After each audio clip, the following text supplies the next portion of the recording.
Hello friends, welcome to your YouTube channel Edutation. आज हम पढ़ने वाले हैं तरंग और ध्वनि। तो आइए स्टार्ट करते हैं। तरंग और ध्वनि। तरंग गति में हमें दोलन एवं कंपन एवं तरंग इन दोनों को जानना है। तो इनकी परिभाषा को पढ़ते हैं। यदि कोई पिंड अपनी साम्य स्थिति के दोनों ओर इधर उधर की गति करती है तो पिंड की गति दोलनीय अथवा कंपन गति कहते हैं। कहने का अर्थ है कि अगर कोई वस्तु अपने साम्य स्थिति यानी कि अगर स्थिर है और कभी वो इधर और कभी वो इधर हो रहा है तो इसे हम दोलनीय गति कहेंगे। जबकि साम्य स्थिति से कोई वस्तु ऊपर और नीचे होती है तो इसे हम तरंग गति कहते हैं। जैसे कि ये पेंडुलम है। पेंडुलम एक दोलनीय गति है क्योंकि इसका साम्य स्थिति है। साम्य स्थिति से इधर और इधर की गति कर रहा है तो इसे हम दोलनीय गति कहेंगे। एग्जाम्पल के तौर पर समझेंगे। लोलक की गति, ठोस पदार्थ के अणुओं की गति, झूले की गति, सिलाई मशीन की सुई की गति इत्यादि सारे हमें दोलनीय गति हैं। प्रत्येक दोलनीय गति आवर्ती गति है परंतु प्रत्येक आवर्ती गति दोलनीय गति नहीं है। दोलनीय गति और आवर्ती गति कहने का मतलब है, दोलनीय गति मतलब कि इधर उधर की गति, और आवर्ती गति कहने का मतलब है कि एक निश्चित समय ये अपनी स्थिति को दोहराएगी। तो ये भी अपनी निश्चित समय को स्थिति को दोहराती है मगर ये इधर उधर की गति नहीं है। यानी कि ये है पर ये नहीं है। वही यहाँ पे लिखा गया है कि प्रत्येक दोलनीय गति आवर्ती गति है। यानी कि प्रत्येक जो दोलनीय गति है वो एक निश्चित समय अंतराल पर अपने आप को दोहराती है। आवर्ती गति का परिभाषा होता है कि एक निश्चित समय अंतराल पर अपने को दोहराती है तो वो होगी आवर्ती गति।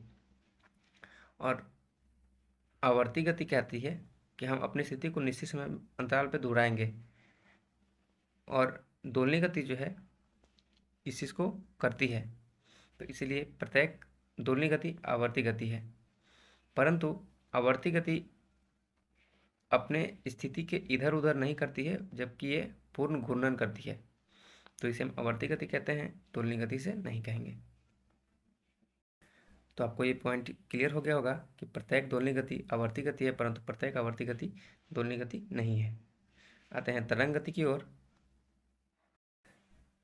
तरंग गति की परिभाषा है, किसी माध्यम में उत्पन्न विक्षोभ को तरंग या लहर कहते हैं तथा विक्षोभ को आगे बढ़ने की प्रक्रिया तरंग गति कहती है। कहने का अर्थ है कि किसी माध्यम में उत्पन्न विक्षोभ, हम आपको तरंग गति का एक परिभाषा भी बताई थी। जो पिंड है वो अपने साम्य स्थिति से ऊपर या नीचे की गति करेगी तो उसे हम तरंग गति कहेंगे। जबकि जब वो ऊपर और नीचे होगी तो इसे तरंग कहेंगे, और जब ये तरंग आगे की ओर बढ़ेगी ऊपर नीचे होते हुए तो इसे हम तरंग गति कहते हैं। तो आपको तरंग गति समझ में आ गया होगा। कुछ एग्जाम्पल्स हैं तरंग गति के, जैसे कि शांत जल में पत्थर का टुकड़ा मारने पर उत्पन्न विक्षोभ का होना। जैसे अगर ये हम टुकड़ा मार रहे हैं तो पानी का जो तरंग है वो ऐसे ऐसे करके आगे बढ़ती है। आपको पता ही होगा, अपने अपने गांव में भी किया होगा या अपने घर में भी करते हैं लोग। तो ये तरंग का आगे बढ़ना ही तरंग गति है, और पानी का ऊपर नीचे होना ये तरंग है। नेक्स्ट एग्जाम्पल है हमारा, रस्सी के एक सिरे को पकड़कर झटकने पर विक्षोभ का होना। अगर यहाँ पे कोई आदमी खड़ा है और ये एक रस्सी को सिरे से अगर बांध दिया है और यहाँ से अगर ये ऐसे ऐसे हिला रहा है तो इसमें विक्षोभ उत्पन्न होगा और ये तरंग की तरह आगे की ओर बढ़ेगी। तो ये जो ऊपर नीचे हुआ ये तरंग है, और जब ये आगे की ओर बढ़ेगी तो इसे हम तरंग गति कहेंगे। तो आपको तरंग, दोलन, आवर्त ये तीनों कॉन्सेप्ट अगर क्लियर हो गए होंगे तो आगे बढ़ते हैं। तरंग की लंबाई को हम लोग तरंग दैर्ध्य कहते हैं, और ये कितनी विस्थापित होती है और कितने दूर तक जाती है उसे हम तरंग दैर्ध्य में नापते हैं।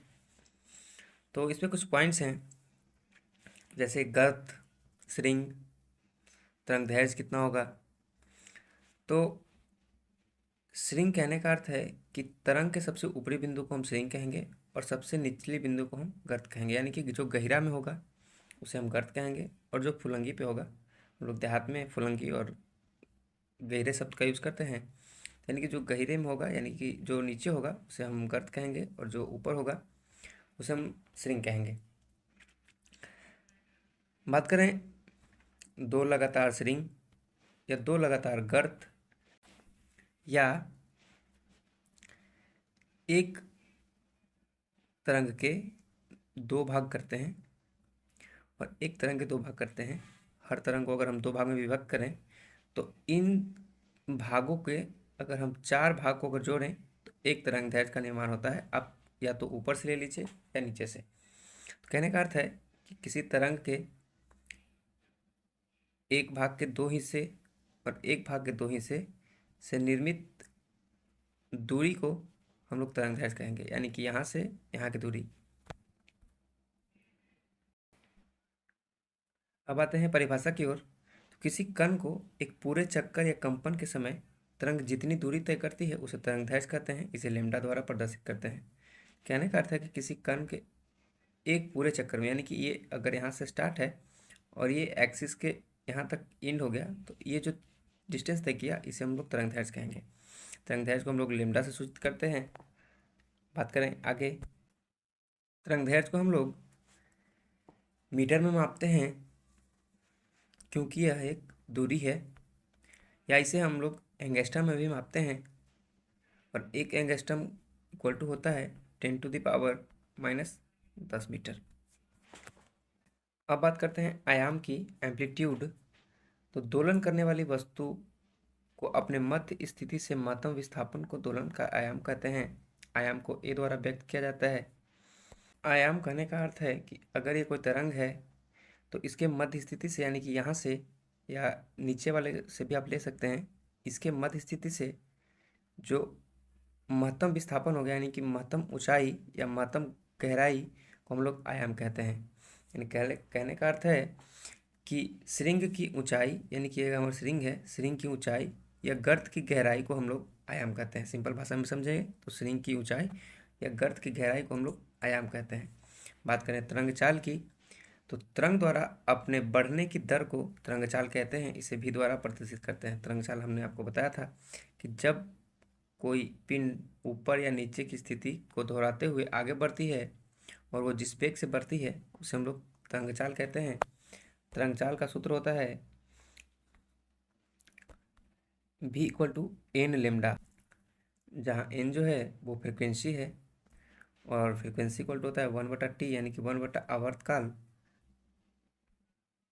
और भी हमारा वेलोसिटी है, और लेमडा को आप लोग तरंगदैर्घ्य बोलेंगे, टी हमारा टाइम पीरियड है।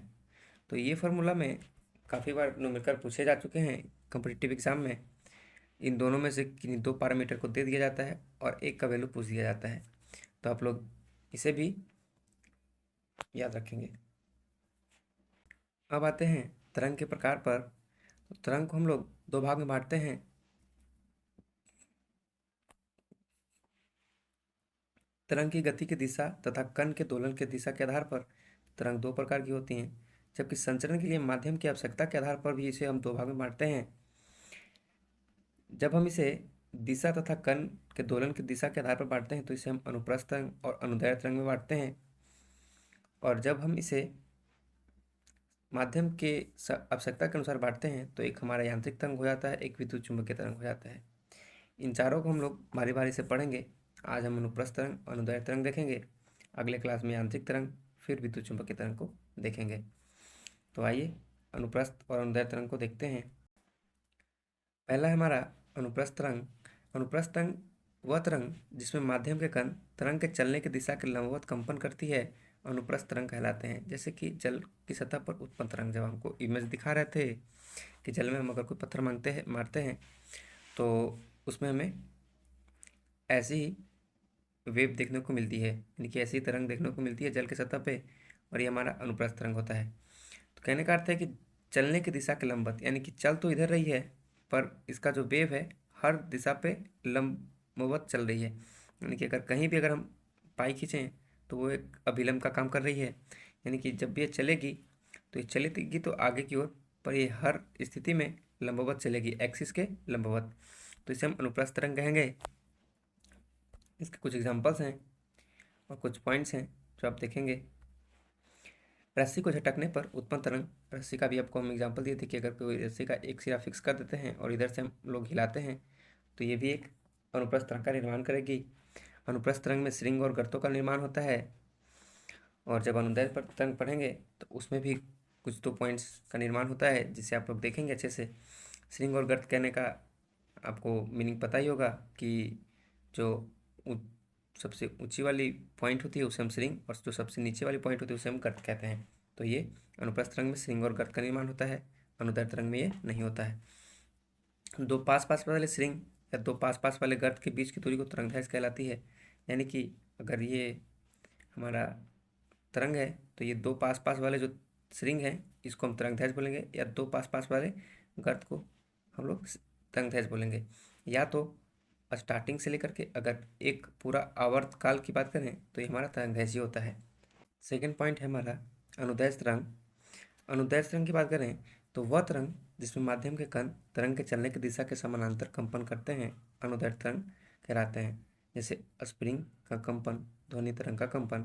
जैसे कि कहने का अर्थ है कि अगर हमारा ये एक्सिस है तो इसके समानांतर सारी तरंगें कंपन करते हुए आगे बढ़ेंगी, इसे हम अनुदैर्ध्य तरंग कहेंगे। अनुदैर्ध्य तरंग में संपीड़न तथा विवर्तन का निर्माण होता है। कहने का अर्थ है संपीड़न मतलब कि सटा हुआ, और विवर्तन का मतलब कि दूर दूर हटा हुआ। इसका एग्जाम्पल आप आगे देखेंगे। तो ये हमारा लॉन्गिट्यूडिनल वेव है।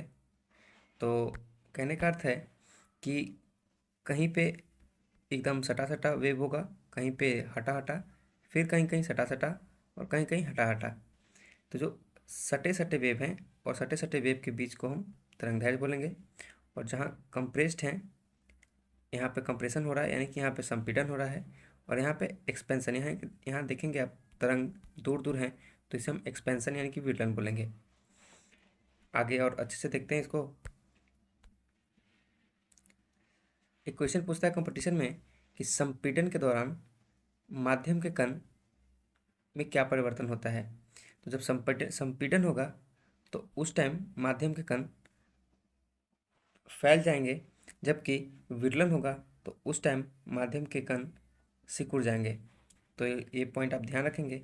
अगर मान लिया जाए कि यहाँ पे अगर विरलन हो रहा है तो ये सारे तरंग जो हैं वो फैल रही हैं, तो ये जो माध्यम के कण होंगे ये सिकुड़ जाएंगे। और जब ये माध्यम के जो तरंग हैं वो सिकुड़ जाएंगे तो ये माध्यम के जो कण हैं इनको ज़्यादा स्पेस मिल जाएगा और ये फैल जाएंगे। तो ये पॉइंट काफ़ी आपको हेल्पफुल रहेगा। ये है हमारा अनुदैर्ध्य तरंग। तो कहीं पे संपीड़ित है, कहीं पे विलयन है, फिर संपीड़न है, और फिर विलयन है। तो संपीड़न संपीड़न के बीच के डिस्टेंस को तरंगदैर्घ्य बोलते हैं, और विलयन विलयन के बीच के डिस्टेंस को भी हम लोग तरंगदैर्घ्य बोलते हैं। जहाँ पे संकुचित होंगे यानी कि जहाँ पे सटे सटे तरंग होंगे उसे हम कंप्रेशन यानी कि संपीड़न, और जहाँ पे दूर दूर तरंग होंगे उसे हम रिफ्रैक्शन यानी विलयन बोलेंगे। तो ये रहा हमारा आज का तरंग और ध्वनि पार्ट 1। अगले पार्ट में हम लोग यांत्रिक तरंग को पढ़ेंगे। तो आपको ये वीडियो कैसा लगा आप लोग कमेंट करें, और अगर वीडियो अच्छा लगा हो तो चैनल को सब्सक्राइब, वीडियो को लाइक तथा दोस्तों के साथ शेयर करें। Thank you for watching agitation.